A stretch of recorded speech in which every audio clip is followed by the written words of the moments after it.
Yo les agradezco por haber pensado en este servidor y sobre todo por el tema que han escogido en esta semana, el santuario, en la comprensión del ministerio de Cristo y el plan de salvación.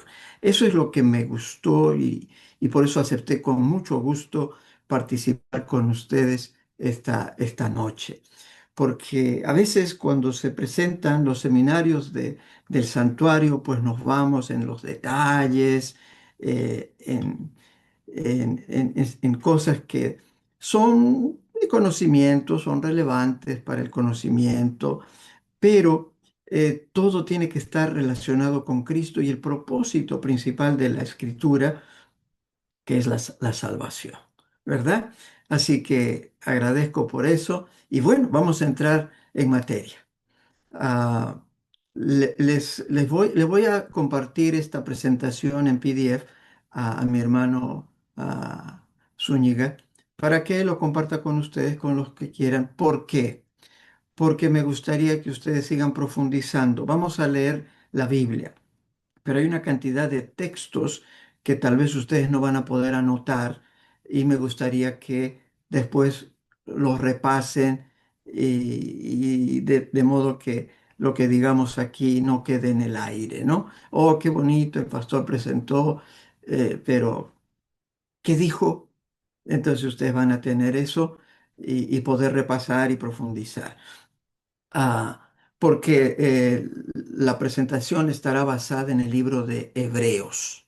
Así que hago una breve introducción al libro de Hebreos. Nosotros los adventistas creemos que el libro de Hebreos ha sido escrito por el apóstol Pablo. Elena de White lo afirma así y los eruditos adventistas presentan muchos argumentos para demostrar que Pablo es el autor del libro de Hebreos.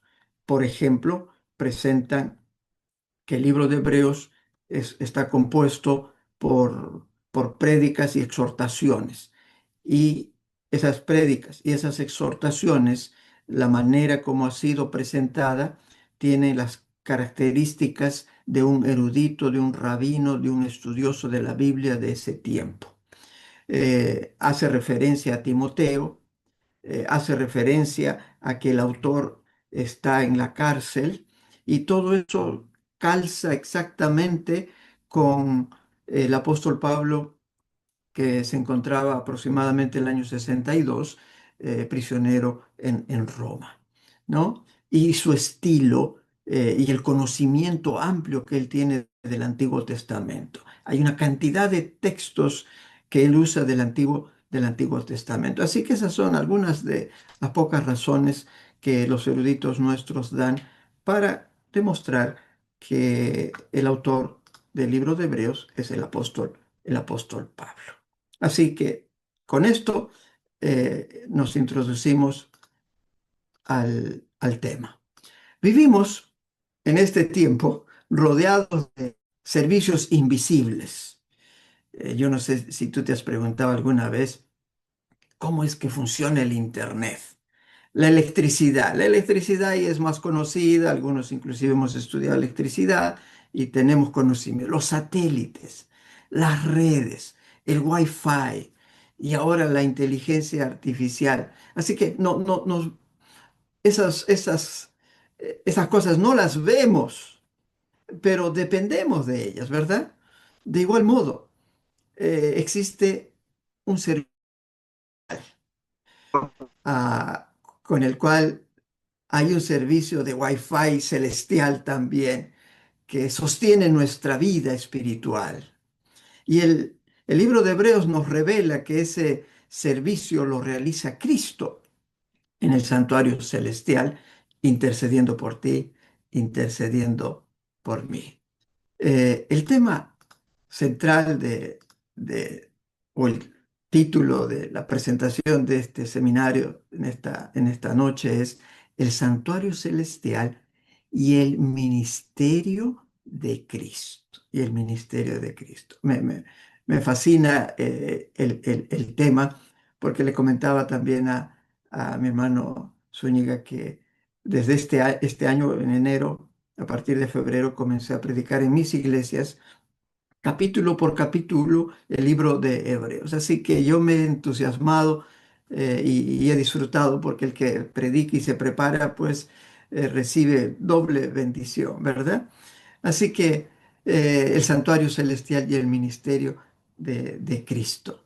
El tema central, digamos, de esta presentación, pues, es ese, y queremos comprender qué hace Cristo hoy por nosotros y cómo eso nos da seguridad y nos transforma. Ese es el propósito principal de esta presentación. Así que arrancamos leyendo el, el capítulo 8, versículo 1 y 2, y es interesante cómo el apóstol Pablo, o el autor de Hebreos, nos dice, ahora bien, el punto principal de lo que venimos diciendo es que el sumo sacerdote que tenemos eh, es tal que se sentó a la derecha del trono de la majestad en los cielos. Él es ministro del santuario, de ese verdadero tabernáculo levantado por el Señor y no por los hombres. He leído de la versión Reina Valera contemporánea, que es la versión que yo uso para estudiar y para predicar. Así que miren ustedes, solamente para resaltar todo lo que el apóstol Pablo, el escritor de Hebreos, ha presentado en los primeros capítulos, donde resalta siempre a Jesús. Jesús mejor que los ángeles, Jesús mejor que Moisés. El sábado es el reposo que encontramos en Cristo, etcétera, etcétera. Pero el punto principal de todo esto, el punto principal de todo lo que les he dicho, dice Pablo, es que tenemos un sumo sacerdote, quien se sentó en un lugar de honor a la derecha del trono de del Dios majestuoso allí en el cielo. El punto principal. Y entonces podría yo decir, sin desmerecer lo lindo que ustedes han estado estudiando durante toda esta semana, y lo que van a estudiar mañana, que va a ahondar, va a profundizar más el tema de la salvación, es que tenemos un sumo sacerdote que está actualmente, en este momento, ministrando, sirviendo allá en el santuario celestial. Así que vayamos a la primera parte de este mensaje, de este seminario. Cristo es el gran autor de la salvación. La humanidad de Cristo lo capacitó para ser nuestro representante y sumo sacerdote. Jesucristo se hizo hombre y vivió como hombre. Comió, se cansó también como un ser humano, como tú y yo. Veamos algunos puntos de Jesús como el autor de la salvación. Como ven, hay varios textos que vamos a ir leyendo. Si tiene su Biblia, la abre.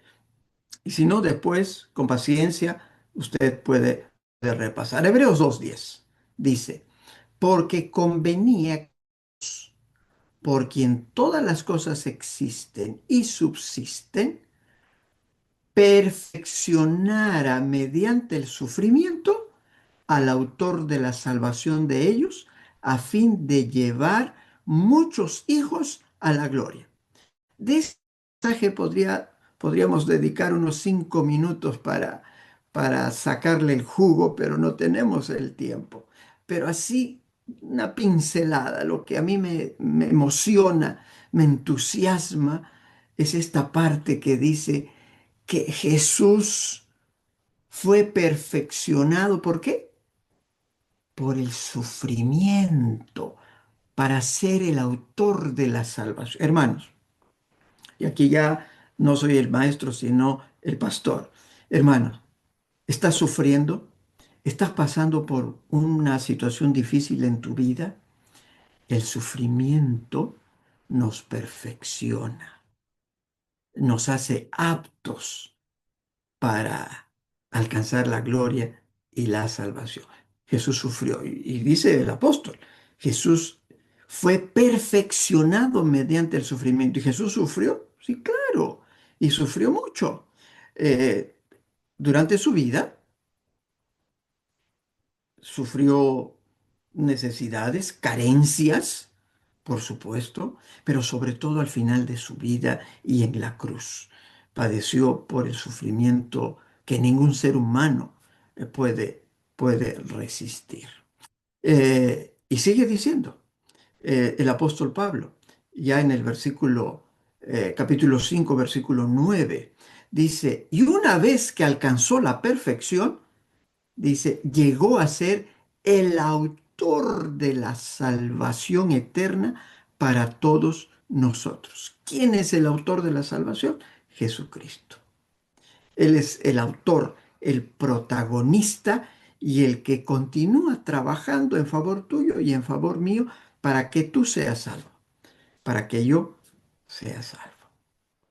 Más adelante, eh, el el apóstol Pablo en Hebreos 12:2 dice, fijemos la mirada en Jesús. No fijemos la mirada en el pastor, no fijemos la mirada en el hermano que tiene tantos años, 40, 30 años en la iglesia. No, no, no nos fijemos en él, en ellos. Fijémonos la mirada en Jesús, el autor y consumador de la fe, quien por el gozo que él esperaba, sufrió la cruz y menospreció el oprobio y se sentó a la derecha del trono de Dios. Fantástico. Por eso me emociona, me entusiasma estas enseñanzas del libro de Hebreos. En segundo lugar, se hizo nuestro hermano, se hizo humano. Y vamos directo al texto, Hebreos 2:11 al 14. Dice lo siguiente, porque el mismo origen tiene el que santifica a los que son santificados. Por eso, no se avergüenza de llamarnos hermanos. Jesús no se avergüenza de llamarte hermano. Cuando dice, anunciaré tu nombre a mis hermanos y en medio de la congregación te alabaré. Y en otra parte dice, yo confiaré en él. Y una vez más, aquí estoy con los hijos que Dios me dio. Así que como los hijos eran de carne y hueso, también él era de carne y hueso, para que por medio de la muerte destruyera al que tenía el dominio sobre la muerte, es decir, al diablo. Qué lindo, ¿no? Jesús se hizo hombre, compartió nuestra carne.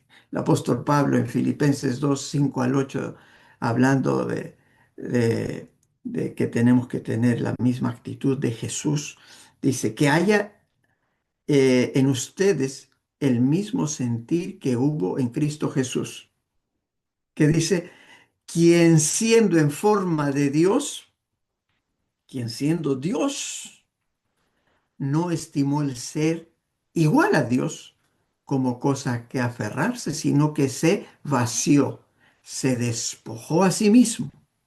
Eso en la teología se llama la kenosis, el vaciamiento de Dios haciéndose hombre, sino que se despojó a sí mismo y tomó la forma de siervo y se hizo semejante a los hombres.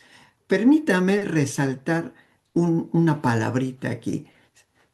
Tomó la forma de siervo, siervo, de esclavo.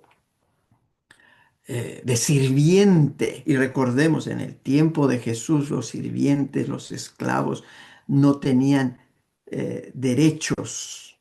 Eran, los esclavos eran como cosas. Podían matarlos, podían hacer lo que quisiera su amo.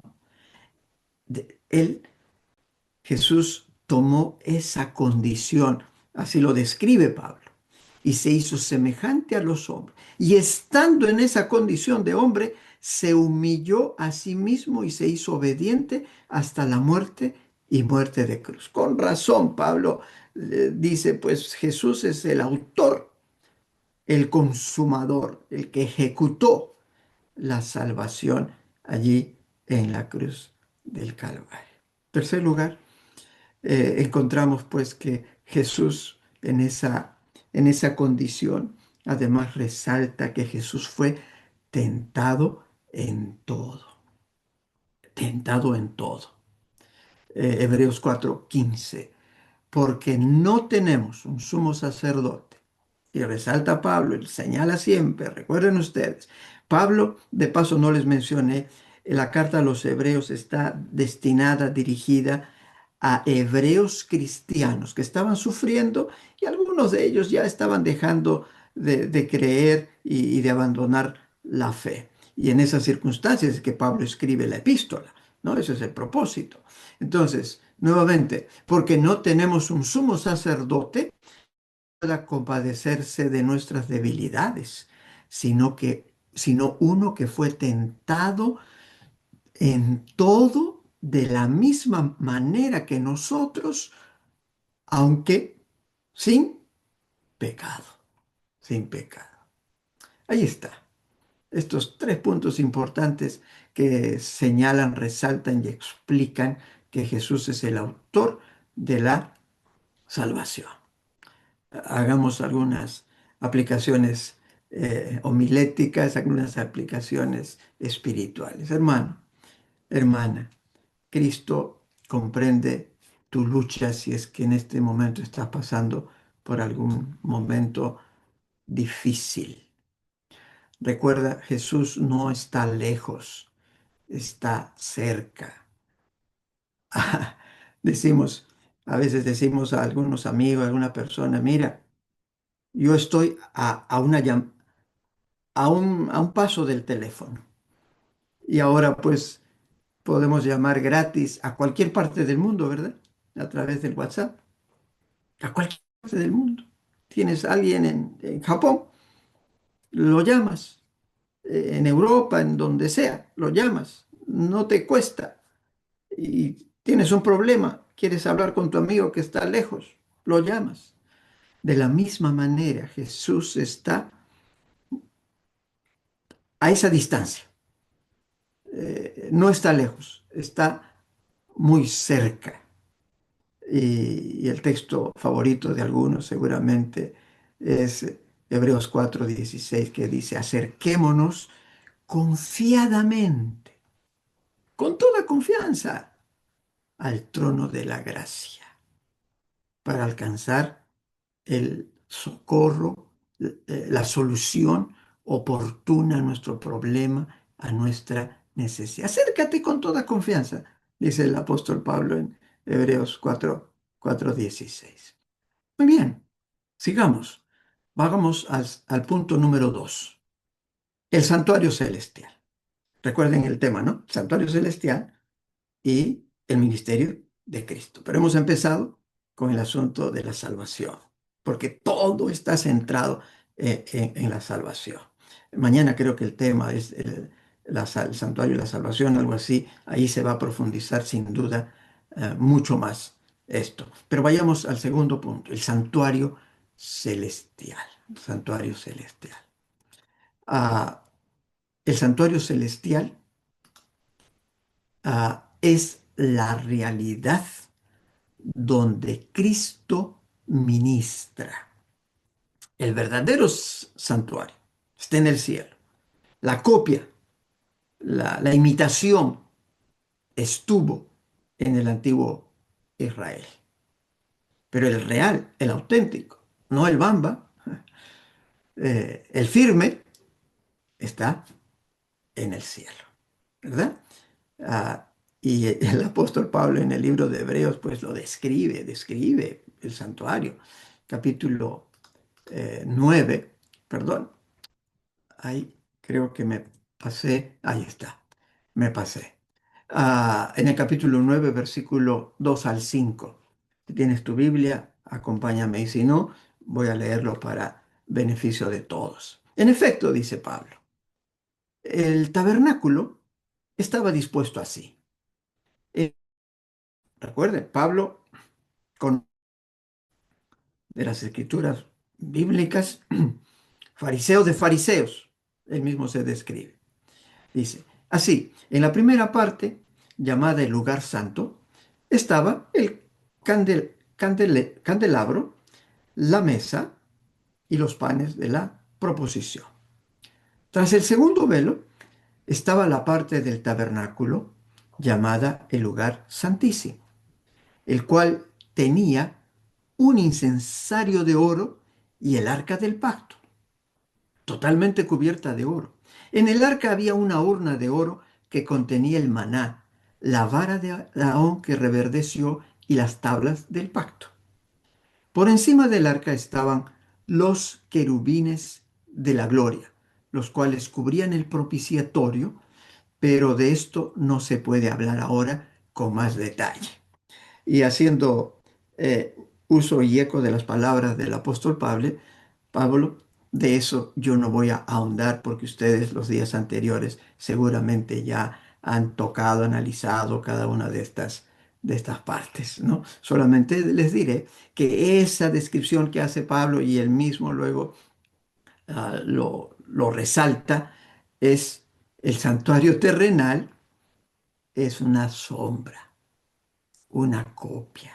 Los servicios de allí también tenían un propósito, pero de ilustración, un propósito didáctico, educativo de la salvación, de la salvación. Así que leamos Hebreos 8:5. Estos sacerdotes, continúa eh, Pablo hablando, haciendo mención del santuario terrenal, a lo que no es más que un modelo y sombra, ahí está, eh, de las celestiales, tal y como se le advirtió a Moisés cuando iba a levantar el tabernáculo. Le dijo, Dios, ten cuidado de hacer todas las cosas según el modelo que se te ha mostrado en el monte. Moisés vio un modelo del santuario celestial y tenía que hacer aquí en la tierra conforme a ese diseño, conforme a ese plano. El santuario terrenal fue levantado, como dije hace un momento, como educación visual del plan de salvación. Ese era el propósito. Los maestros saben lo importante que son las ilustraciones. Y hoy vivimos en un mundo de gráficos, de imágenes, de sonidos, de videos, ¿verdad? Y Dios utilizó el santuario, sus servicios, los elementos del santuario, justamente con propósitos educativos para que el pueblo de Israel conociera, entendiera lo que significa la salvación, lo que significaría la salvación y la muerte de Jesús, del Cordero de Dios que quita el pecado del mundo que vendría, ¿verdad? En cambio, el santuario celestial es la realidad, es lo original, lo verdadero. Volvamos a leer el versículo 1 y 2 de Hebreos 8. Ahora bien, recuerden que Pablo ahí está escribiendo. Ahora bien, en conclusión, estaría diciendo, no sé, Pablo, porque ahí empieza lo importante, podríamos decir, es esto. El punto principal de lo que venimos diciendo es que el sumo sacerdote que tenemos es tal que se sentó a la derecha del trono de la majestad de los cielos. Él es ministro del santuario, de ese tabernáculo verdadero. Yo en mi Biblia tengo subrayado esa partecita. Él es ministro de ese tabernáculo, de ese santuario verdadero, levantado por Dios y no por los hombres. No por los hombres. Y ahora llegamos a la parte interesante del propósito del santuario, ¿no? Como dijimos, el santuario terrenal existía para tratar los pecados del sacerdote y del pueblo. Ese era el propósito, además de el papel educativo que representaba. También tenía ese propósito de los pecados.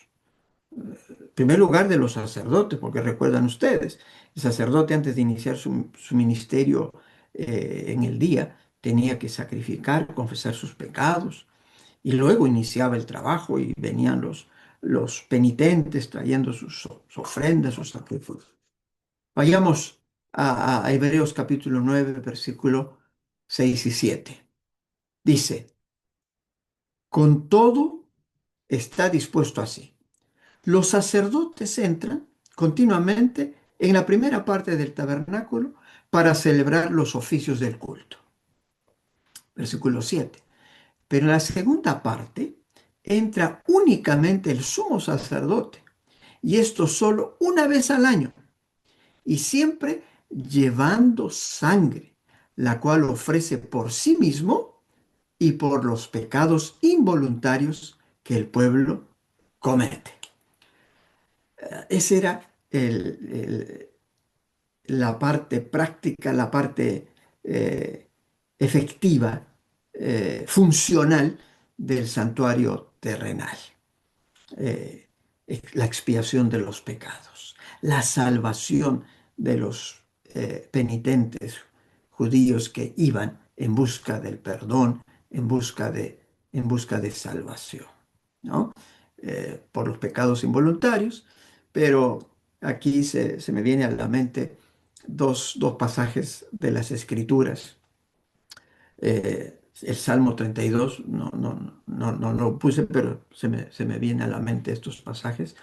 El Salmo 32, que ustedes lo conocen, cuando David se acerca a Dios, dice, y cuenta, ¿no? Que mientras no confesaba su pecado, estaba todo enfermo, terrible, deprimido, etcétera. Pero confesé mis pecados.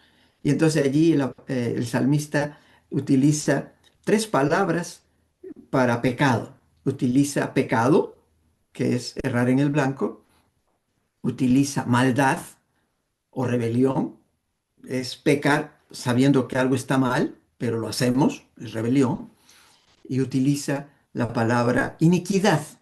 Sabemos que está mal, lo hacemos, pero seguimos embarrándonos en el pecado. Iniquidad. Y, y David eso hizo. Pecó, hizo cosas malas e hizo iniquidad. Pero aún así, Dios le perdonó. Y entonces cuando el penitente iba, que haya cometido un pecado involuntario, haya cometido rebelión o maldad o haya cometido iniquidad, salía de ese lugar, del santuario, perdonado, libre de culpa. ¿Qué Dios como ese? Y ahí se me viene el otro pasaje de Miqueas, capítulo 7. En el, el profeta Miqueas utiliza esas mismas palabras de David. Pecado, maldad, iniquidad.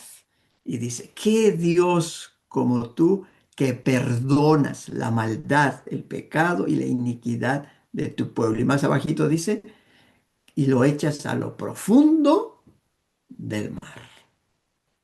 Hermano, tú has cometido pecado, has cometido iniquidad, maldad, seguro. Seguro que sí. Y ya has confesado tu pecado, acercándote confiadamente a Jesús, al trono de la gracia, y entonces el Señor te ha perdonado. Entonces debes vivir libre. Ya no tienes que confesarlo otra vez, ya te perdonó. Si, si hiciste algo malo hace el año pasado, hace 10 años, hace 20 años, y ya le confesaste al Señor y le pediste perdón, no tienes que hacerlo otra vez. Porque si tú te acercas al Señor y le dices, Señor, perdóname, mira lo que hice, esto, el Señor, ¿qué te dice?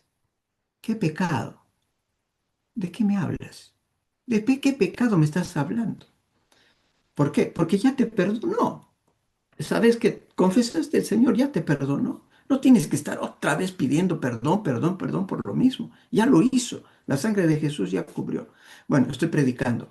Me desvié. Sigamos. Eh, el santuario terrenal pues existía con ese propósito, ¿no? Purificar a través de los rituales. Era la manera como se trataba el pecado diariamente y una vez al año que se hacía la purificación del santuario, ¿verdad? Eso es materia que ustedes ya conocen. Y aquí viene un asunto interesante en el capítulo 9, sí, 9 eh, versículo 13. Estoy viendo aquí que ahí está. Ok, estaba en un slide equivocado, con razón. Bien, capítulo 9 versículo 13 dice, si la sangre de los toros y de los machos cabríos y de las cenizas de la becerra rociadas sobre los impuros santifican para la purificación de la carne. Eso era el propósito de esos sacrificios. El propósito del sistema del santuario terrenal era enseñar justamente eso, que el pecado requiere expiación y que la expiación se realiza a través de la derramamiento de sangre. Eso era visual. Yo no puedo imaginarme y llevar un corderito y el sacerdote me dice, mátalo. Y matar al corderito, mirar, y el corderito me mira sus ojitos, ¿cómo voy a matarlo? Tienes que hacerlo. Y había que matar al corderito. Qué ilustración tan gráfica, tan visual, tan real, ¿no? Ah, el verso 22 dice, según la ley, casi todo es purificado con sangre, pues sin derramamiento de sangre no hay perdón. Y entonces ahí entra Jesús, que derramó su sangre, ¿no? El santuario terrenal mostró en símbolos cómo Dios trataba el pecado, por la sangre y por la intercesión, señalando por supuesto al sacrificio perfecto y a la intercesión eterna de Cristo en el santuario celestial. Llegamos a la tercera parte del tema de hoy. Cristo, sacerdote y sacrificio superior. Ups, ay, ay, ay. Ahí está. Su sacrificio, el de Cristo, son suficientes, definitivos y superiores. Por esa razón, ya no tenemos que matar más corderos. Ya no se tiene que derramar más sangre de animales, ni de machos cabríos, ni de corderitos. Porque fue Jesús quien hizo eso. Fue la víctima y es el sacerdote. El sacerdocio de Jesús, como el apóstol Pablo lo presenta en forma clara, no es de origen humano. Y ahí entra eh, el famoso personaje enigmático llamado Melquisedec, ¿no? Que fue sumo sacerdote. Abraham entregó los diezmos. ¿Quiénes recibían los diezmos en el antiguo Israel? Los levitas, Aarón, su tribu, porque ellos no recibieron herencia cuando ya entraron a Canaán y vivían de los diezmos, de las ofrendas del pueblo. Pero el apóstol Pablo de alguna manera dice, Aarón y los otros sacerdotes, inclusive Abraham entregó a Melquisedec, entonces Melquisedec es superior a Aarón y a todos los sacerdotes que existieron. Y entonces compara Pablo a Melquisedec con Cristo, porque el sacerdocio de Cristo no es de origen humano. Los otros sacerdotes fueron nombrados sin juramento, pero este fue nombrado por el juramento de aquel que le dijo, el Señor lo ha jurado y no se arrepentirá. Tú eres sacerdote para siempre, según el orden de Melquisedec. Por lo tanto, es Jesús quien garantiza un mejor pacto. Versículo 23.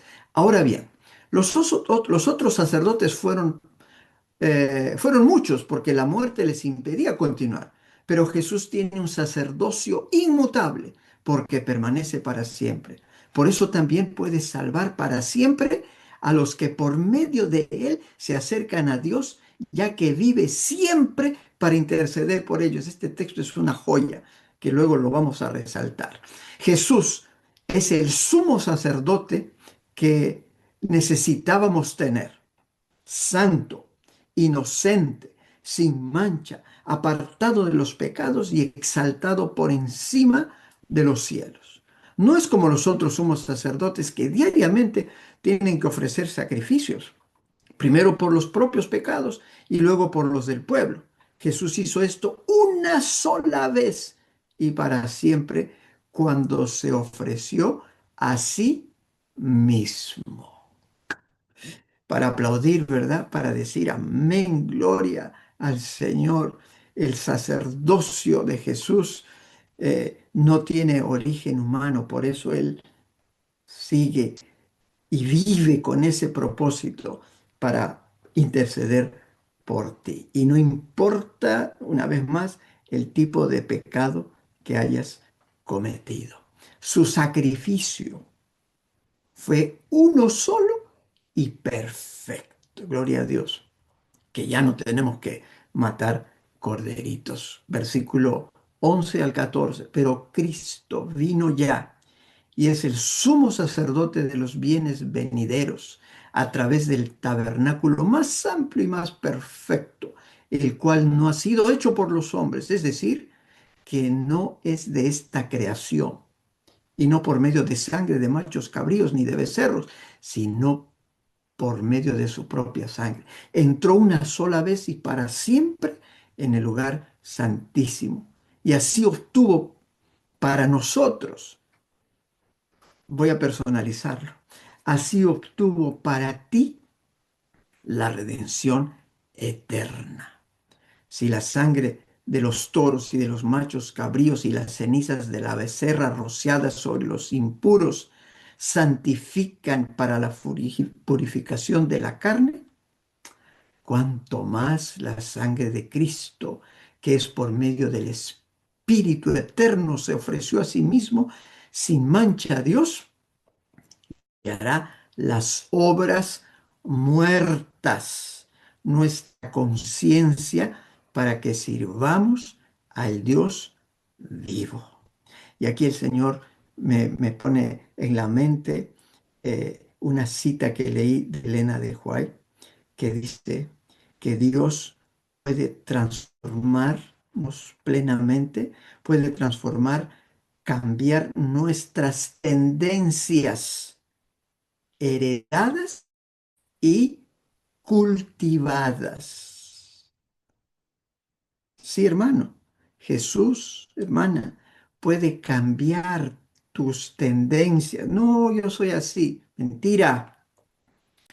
Dios, Jesús puede hacer eso, cambiar tus tendencias, las que has heredado y las que has cultivado en tu vida. Es lo que dice Pablo, Él limpiará de obras muertas nuestra conciencia para que sirvamos al Dios vivo. Hebreos 10:12 dice, Cristo debe ofrecer solo sacrificio por los pecados, para siempre se sentó a la derecha de Dios. Qué hermoso, ¿verdad? Sí. Y la intercesión de Jesucristo en el santuario es continua. Y allí leemos Hebreos otra vez 7:25, como se los prometo, porque esto merece un espacio especial. Por todo lo que hemos visto, por todo lo que hemos leído y por aprendido y aprenderás esta semana acerca del santuario y el ministerio de salvación de Cristo.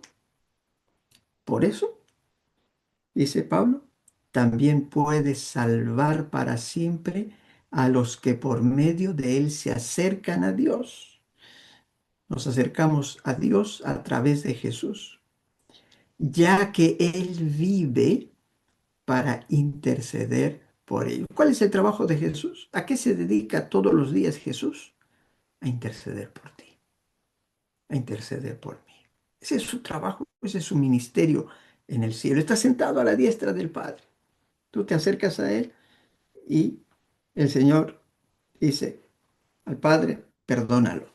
Mira, yo morí en la cruz, acá está la sangre. Perdónalo. Voy a usar a Alberto. Perdona a Alberto por lo que ha hecho. Perdónalo. Yo morí por él. Él es mi hermano, como hemos leído, así dice Pablo, ¿no? Él es mi hermano y yo morí por él. Perdónalo, sálvalo,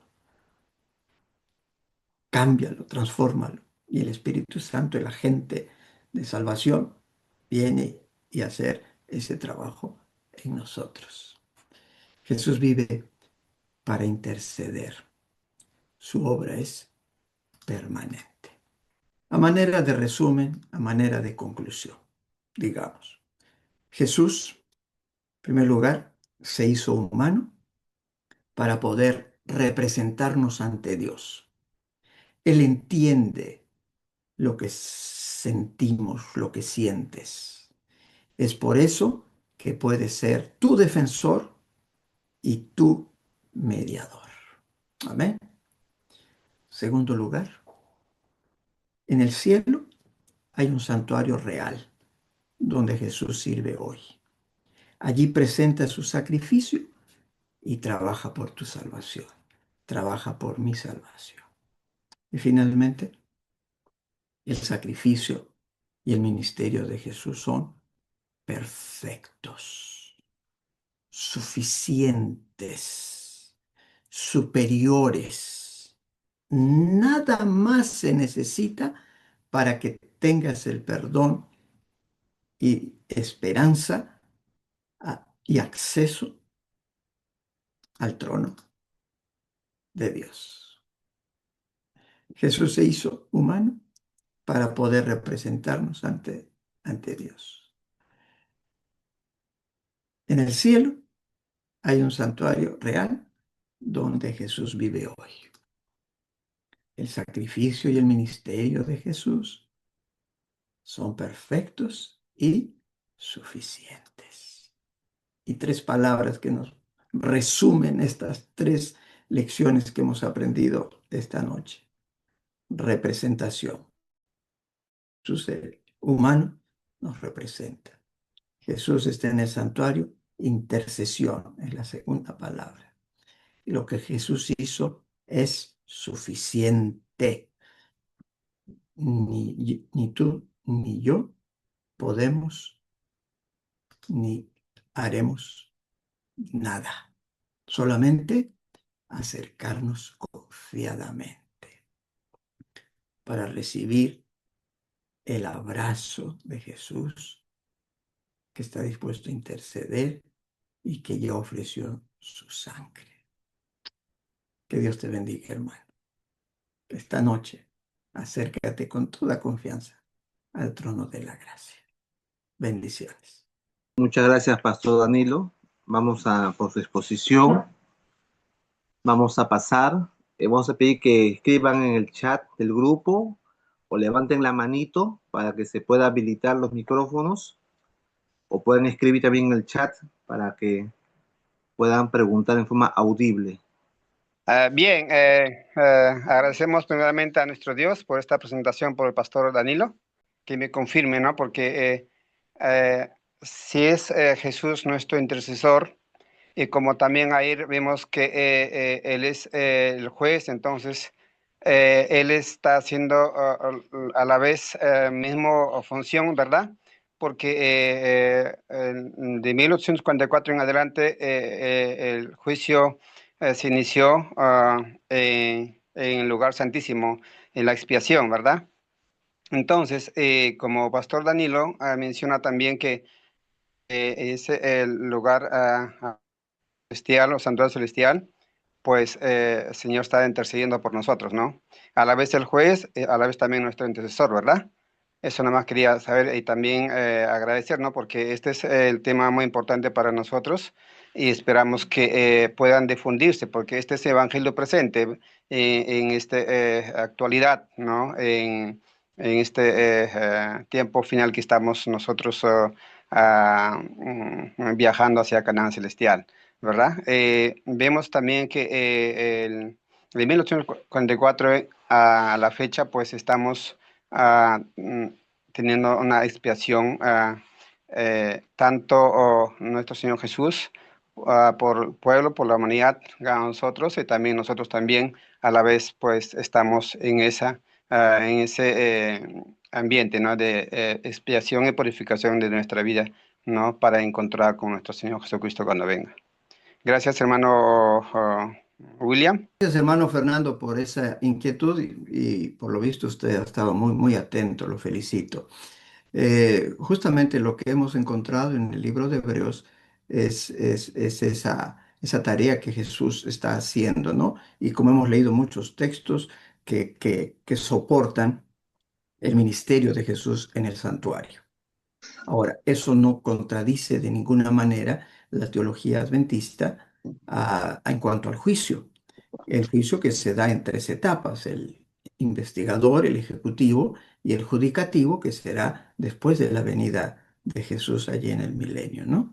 Entonces, Jesús está cumpliendo ese papel, esa función también de, de juicio, por supuesto, pero qué bendición que tenemos, que también es nuestro abogado, ¿no? Así que Él nos defiende en ese juicio. No hay ninguna contradicción en el misterio intercesor de Jesús y su tarea y su trabajo de juez investigando este tiempo hasta antes de la venida de Jesús. Excelente observación, hermano Fernando, lo felicito. Adelante, Alberto, creo que tiene ya abierto su micrófono. Es un placer haber escuchado esta importante disertación. Doctor, bueno, anoche se estuvo hablando acerca de de la madera de acacia que representa la humanidad de Cristo y cubierto toda la madera de acacia en el propiciatorio con oro. Entonces se dijo de que la divinidad cubría la humanidad de Cristo, representado Qué por la interesante. madera de acacia. Ujú. Mi pregunta es la siguiente. La divinidad, cuando Jesús vino por primera vez siendo hombre, ¿la humanidad cubrió la divinidad? O cómo podemos entender ahí lo que respecto se dijo anoche, ¿no? De que la divinidad cubre a la humanidad, pero en ocasión de que Jesús viene como hombre, ¿La humanidad cubre a la divinidad? Quisiera que de pronto pueda darme alguna Ok. idea ahí, ¿no? Esa pregunta es típica de Alberto. Alberto, no has cambiado, eres el mismo. Me alegro, me alegro. Bien, voy a responder. Eh, la teología y la interpretación de la Biblia, y en este caso la interpretación de los elementos, los símbolos del santuario, no son pues como la matemática, ¿no? La matemática es precisa, es exacta, y Alberto sabe de eso, por eso estoy usando esa, esa ilustración. La matemática es precisa, uno más uno es dos y no hay vuelta. La interpretación teológica no, y sobre todo la interpretación tan detallada de cada uno de los elementos del santuario. Y eso que acabas de mencionar, el expositor de anoche lo presentó tan detallado y tratando de encontrar cada elemento del santuario con un simbolismo. Entonces, eso, digamos, no es exacto como las matemáticas, ¿no? Entonces, eh, suena muy bonito y calza, perfecta la figura. La madera representa la humanidad y el oro representa la divinidad cubre a la humanidad. Qué bonito, me gustó esa figura.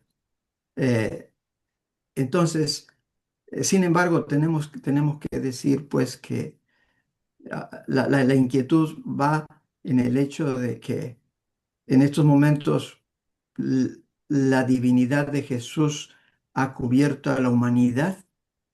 Esa es la inquietud, ¿verdad? En estos momentos, ¿ok?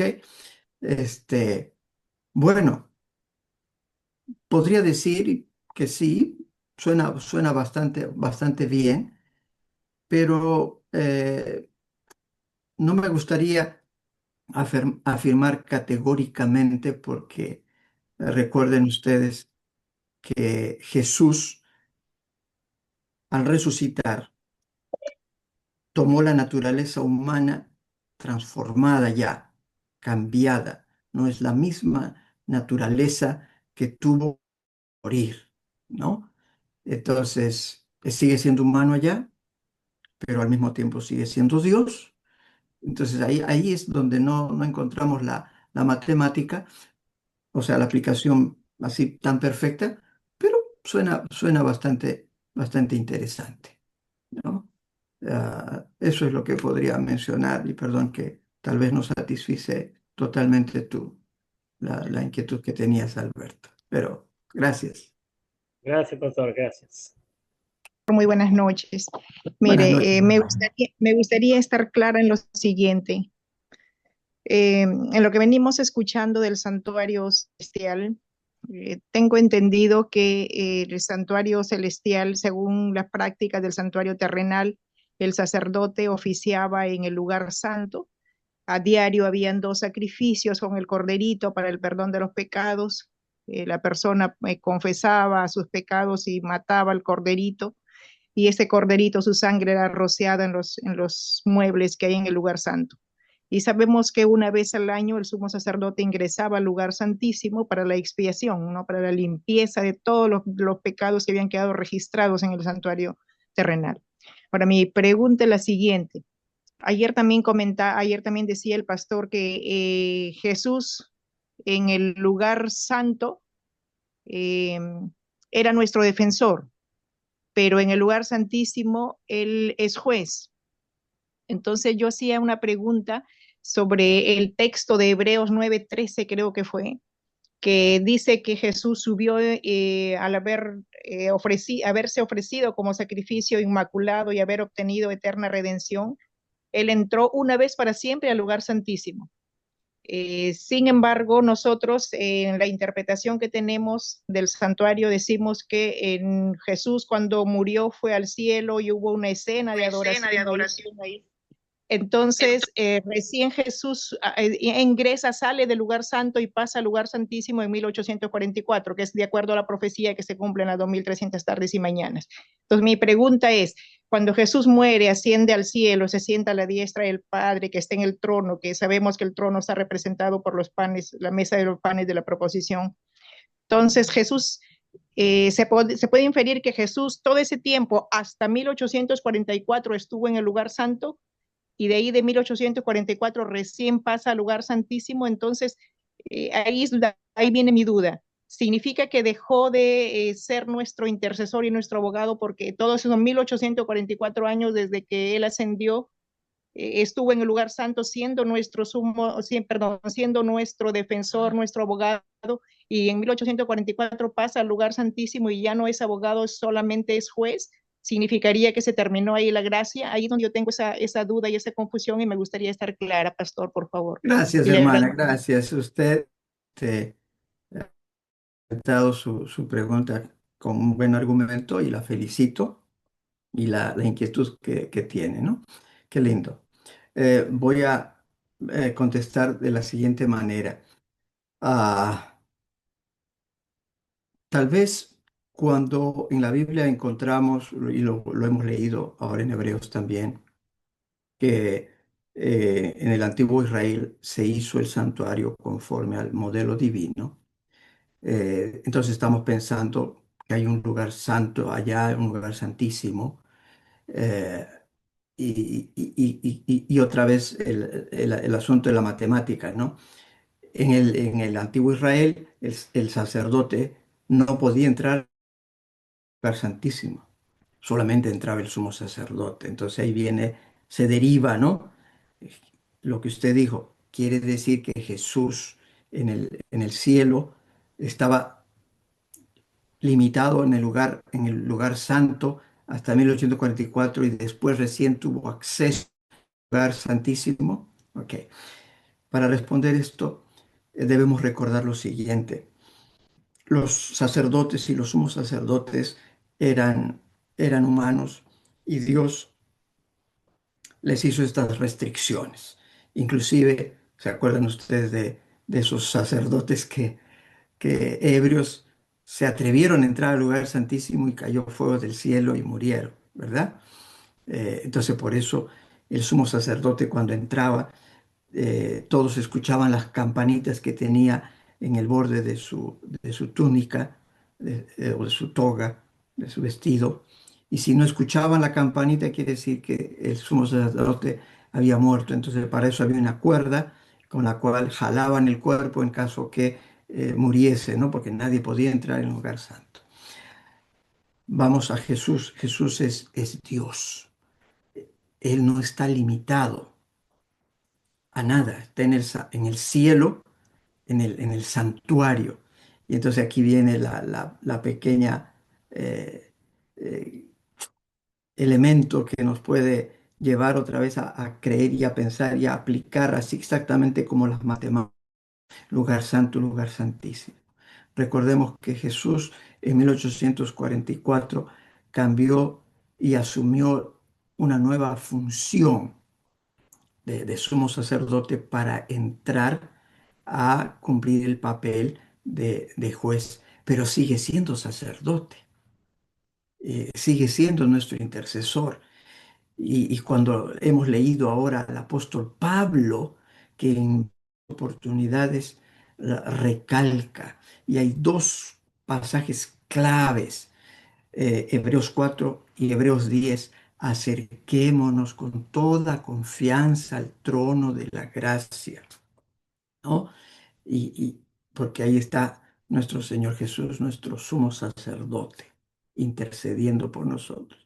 Y lo que hemos leído en Hebreos, vive Jesús para interceder por nosotros. Y el hermano Fernando, que hizo la pregunta acerca del juicio, allí mencionamos que Jesús pues también está cumpliendo ese papel, esa función de juez investigador. Cuando venga, dará a cada uno conforme a su obra. Y cuando estemos en el cielo, comprobaremos ya la tercera etapa del juicio, que el Señor Dios y Jesús fueron justos y por eso tú estarás en el cielo y probablemente alguna otra persona no esté y tú podrás comprobar. Así que mi hermana, no nos eh, preocupemos, no nos afliquemos, el tiempo de la gracia está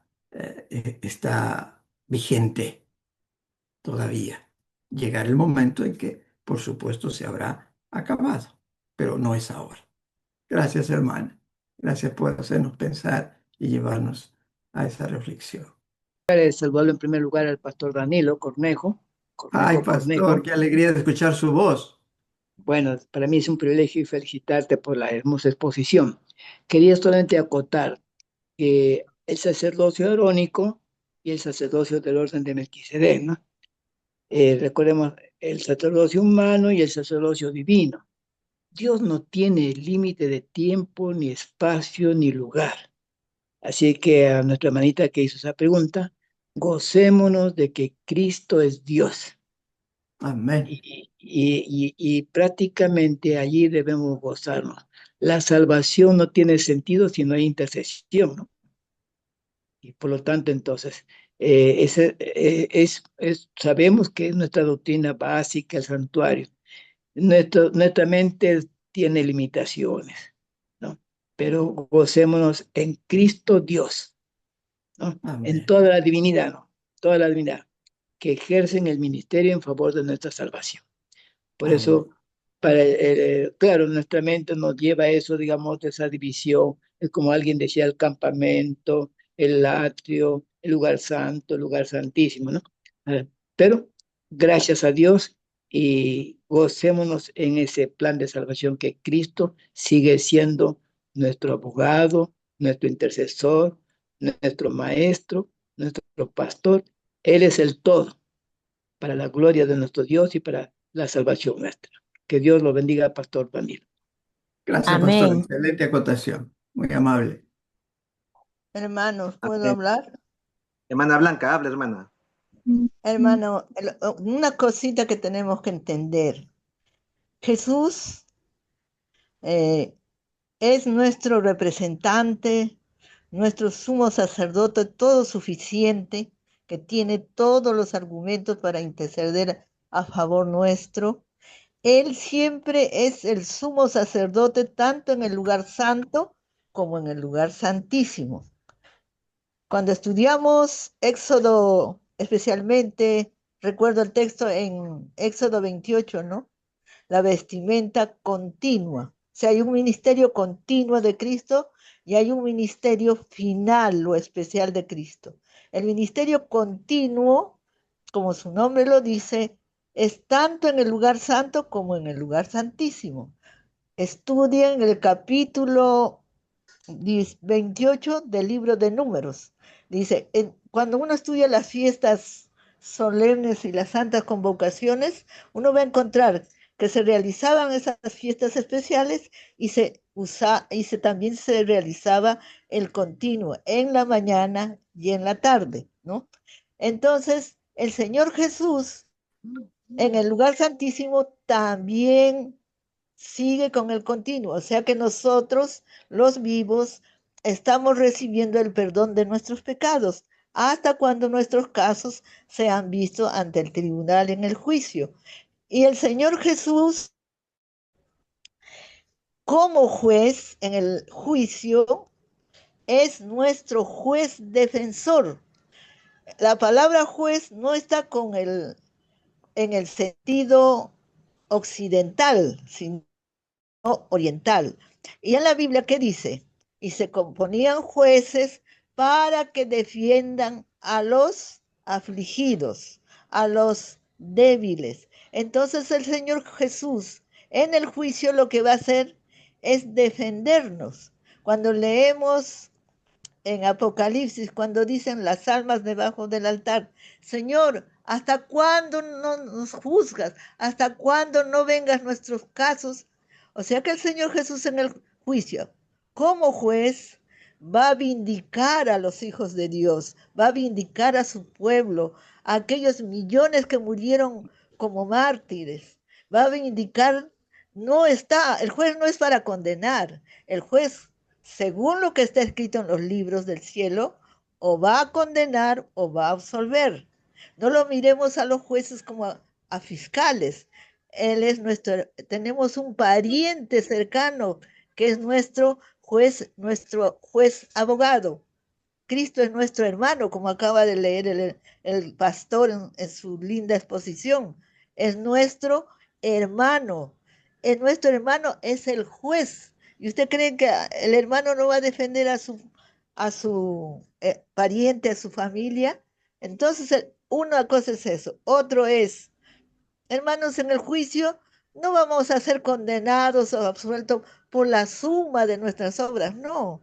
Él dice que le tapa la boca a Satanás diciendo, Satanás nos acusa, este es un pecador, ¿cómo lo vas a absolver? Este ha infringido la ley, no ha cumplido esto. Pero Jesús dice, efectivamente es así. Pero dice, extendiendo sus manos y con las cicatrices en sus manos, él dice, muestra su fe y su arrepentimiento.